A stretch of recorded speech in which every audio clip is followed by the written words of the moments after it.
Hello, friends. Pull up a chair, stay for a minute.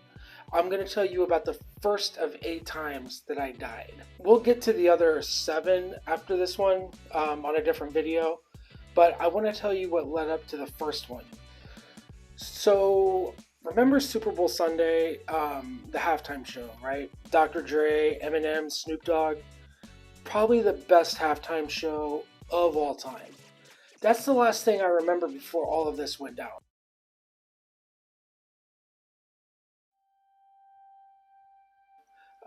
Leading up to this, until I woke up from a coma after 2 weeks in a coma, I don't remember any of this.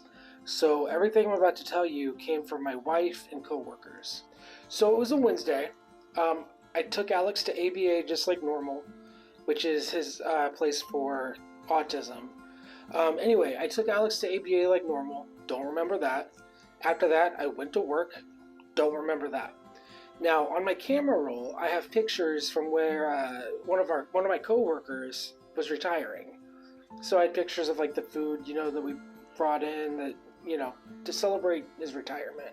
After that, I told my boss I was going to go to the gas station and get a bottle of water. That I was real thirsty. Now, when I say a bottle of water, I mean specifically this bottle of water. I still have it. It was in the back seat of my car. After about a month and a half, it was back there. And I asked my wife, did she buy this? And she said no. So I decided to hold on to it. It's the last thing that I bought in my old life, before all of this started. So while I was still at the gas station, I called Amy, right? And I told her that I wasn't feeling well, that I was having a hard time hearing, and that I was real tired. So what did she do? She, of course, told me to call my doctor. She told me that I didn't want to call my doctor. I told her I didn't want to, that I just wanted to go back to work and try to continue with my day. Because I knew if I called my doctor, he would make me go to the emergency room. Before we go any further here, I do want to talk about my primary doctor. His name is Dr. Coach, right? He saved my life in a big way. I don't want to downplay what the other doctors did. Every doctor, every nurse, everybody that had a hand in caring for me saved my life, but Dr. Coach was one of the ones that helped turn it around. Dr. Coach is my primary care doctor, so I see him whenever I need a checkup or anything else. So he knows me very well, and he's a great doctor, but, and this is going to be important here, he knows how to treat infectious disease. That's what he specializes in. So, as predicted, his office told me to go directly to the emergency room. Did I go directly to the emergency room? No, not at all. I ended up driving to the other side of town to grab one specific thing. An Oculus Quest 2 VR headset. This guy. Now, I don't know why, because I have my chargers in my bag already, my backpack that I carry with me to work. I had my iPad with me, I had a laptop with me, my phone, everything that you would want to bring to the hospital with you. So I somehow made it back across town to the emergency room. And then I took this selfie. Why did I take this selfie? I don't know. Maybe I was just trying to prove that I was at the hospital. I know I texted it to my wife and my boss. I don't know why. Now, this next part was a mystery to me until later in the year.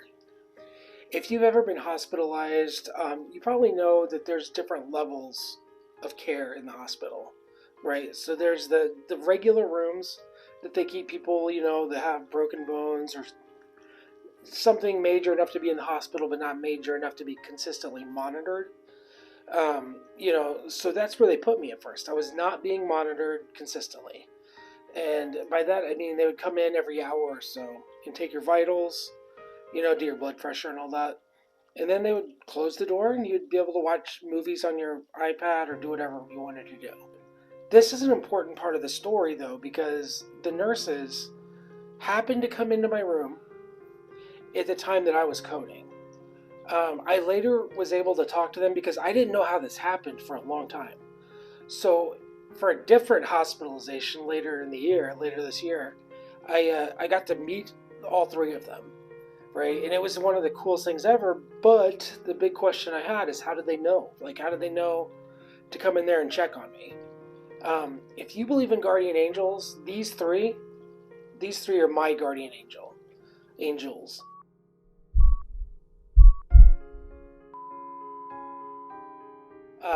They found me in my room with foaming at the mouth and not breathing. So right away they started doing chest compressions on me. And how do I know they started doing that? Because they broke some ribs in the process. Now let me be clear, I'm not complaining about that. But broken ribs hurt. They hurt. So like when I woke up from a coma, it was already hard enough to move. On top of that, I had the broken ribs. But again, I'm not complaining because that was part of the process to save my life. So they got my heart going, and then I went from the regular care room to ICU. Now, ICU, they're monitoring you 24/7. There's one nurse for one patient, and then doctors that are on hand. It's a whole different level of care.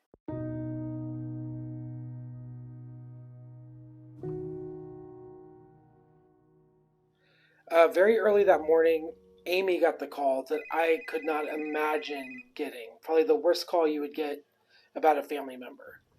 That my heart stopped, that I coded, and that I'm in ICU. To this day, I can't. I don't. I don't know how Amy kept it together. Because she had Alex with her, who was 5 at the time, and she couldn't just leave him to go to the hospital. She had to get him ready for ABA, get his clothes on, drive him to ABA, make it seem normal for him because she didn't want to scare him, right? And I can appreciate that. She wanted to make sure things seemed as normal as possible for him.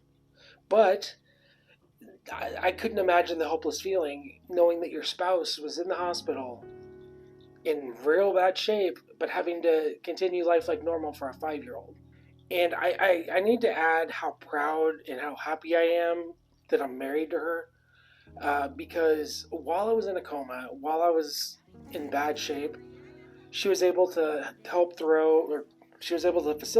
handle our son's 6th birthday party. Happy birthday, dear Alex.